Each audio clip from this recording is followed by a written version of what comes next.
लालची लोमड़ी और जादुई अंगूर। गहरे जंगल में टिम्बो नाम की एक लोमड़ी रहती थी। वह बहुत चालाक थी, लेकिन साथ ही बेहद लालची भी थी। वह हमेशा बिना मेहनत किए चीजें पाने की कोशिश करती और अगर उसे कोई चीज आसानी से नहीं मिलती तो वह उसे बेकार कहकर छोड़ देती। जंगल के दूसरे जानवर उसकी इस आदत से अच्छी तरह वाकिफ थे। एक दिन टिम्बो बहुत भूखी थी। वह खाने की तलाश में इधर उधर घूम रही थी, लेकिन उसे कहीं भी कुछ नहीं मिल रहा था। तभी उसकी नज़र एक ऊंचे बेल पर लगे चमकते हुए अंगूरों पर पड़ी। वे बहुत ही ताज़ा और रसीले दिख रहे थे। टिम्बो के मुंह में पानी आ गया और उसने सोचा, अगर मैं ये अंगूर खा लूं तो मेरी भूख मिट जाएगी। टिम्बो ने अंगूरों को पाने के लिए छलांग लगाए, लेकिन वे बहुत ऊंचाई पर थे और उसकी छलांग उन तक नहीं पहुंच पाए। उसने एक और कोशिश की, फिर एक और, लेकिन हर बार वह असफल रही। टिम्बो की सांसें तेज हो गईं, लेकिन उसने हार नहीं मानी।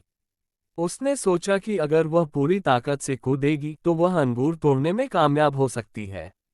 वह बार बार उछलती रही, लेकिन हर बार उसके पंजे अंगूरों तक पहुंचने से पहले ही हवा में लहराकर नीचे गिर जाते। थकाकर वह बैठ गई और सोचने लगी, शायद मुझे कुछ और तरीका अपनाना चाहिए। लेकिन वह आलसी थी, ज्यादा मेहनत नहीं करना चाहती थी।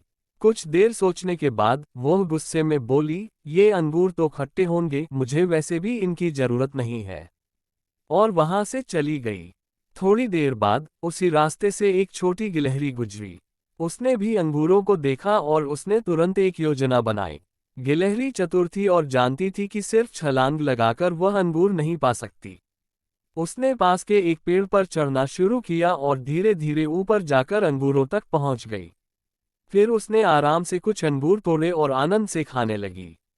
टिम्बो थोड़ी दूर जाकर बैठी थी और गिलहरी को ये सब करते हुए देख रही थी। वह हैरान थी कि गिलहरी ने इतनी आसानी से अंगूर कैसे हासिल कर लिए। टिम्बो को अपनी गलती का एहसास हुआ। उसे समझ आया कि उसने बिना मेहनत किए हार मान ली थी और बहाना बना लिया था कि अंगूर खट्टे हैं। टिम्बो ने सोचा, अगर मैंने भी थोड़ा दिमाग लगाया होता और मेहनत की होती तो मैं भी अंगूर खा सकती थी। लेकिन अब बहुत देर हो चुकी थी। गिलहरी अपना काम करके जा चुकी थी और टिम्बो के पास पछताने के अलावा कोई और चारा नहीं था।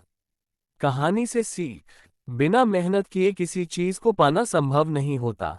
असफलता को स्वीकार करना और उससे सीखना जरूरी है, बहाने बनाना नहीं। धैर्य और बुद्धिमानी से कोई भी समस्या हल की जा सकती है। जो मेहनत करता है उसे उसका फल जरूर मिलता है।